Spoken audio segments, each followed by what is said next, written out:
mga mudrakels, mga nanay na madiskarte, magandang umaga po sa inyong lahat. Andito na naman po si Mudrang Raketerang si Wen. Gagawin po natin ngayon ay homemade tikoy.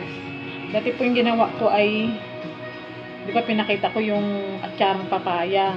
Gumagawa na rin po ako nitong homemade tikoy, kaya lang hindi ko po na i-video.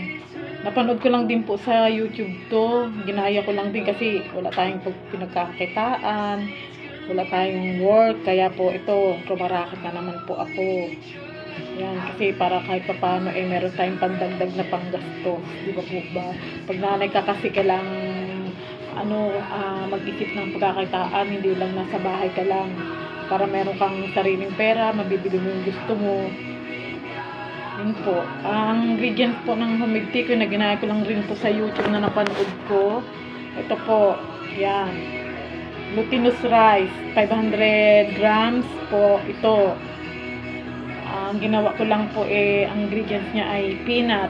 Yung bumili po ako ng peanut, tapos krinach ko siya. May yan bumili ako sa Shopee ng pandurog ng peanut. Tapos yung peanut butter po ito.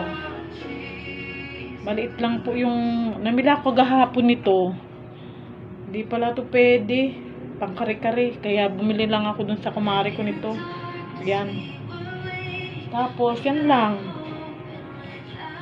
Ang ingredients ito 500 grams na glutinous rice. Ito na po siya. In-steam ko lang po. Wala po akong steamer. Ang ginawa ko po ay yung kawali kong medyo malaki. Ngayon po, inilagyan ko lang ng water. Tapos meron po akong 500 years later. Meron po ako nito. Ito, yan. Ito. Dito ko po nilagay yung glutinous rice. 500 grams na glutinous rice.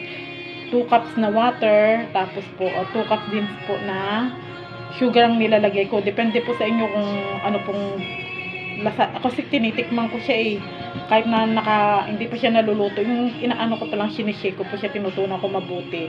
Ginaganon ko, tinitikman ko. Kung matamis o matabang, nilalagyan ko rin ng konting asin. Depende po sa, syempre, lasahan nyo na lang po kung anong panlasa nyo. Tapos po yan, 25 to 30 minutes po ang pag-steam. Meron din po akong pantakip nung kaya saktong-sakto na sa kawali ko. Kaya anong paggawa po tayo. Siguro mga pang 5 times ko na itong panggawa. Kahit pa paano naman, kumikita ang Mudrang Raketera. Yan po. Lalagyan lang natin ng peanut butter. Tapos, yan, mani. Then, irorolyo ko lang po ito. Tapos, ilalagay ko sa 1,000 years later. ito po. Dito ko po nilalagay. Yan. Nalalagay siya.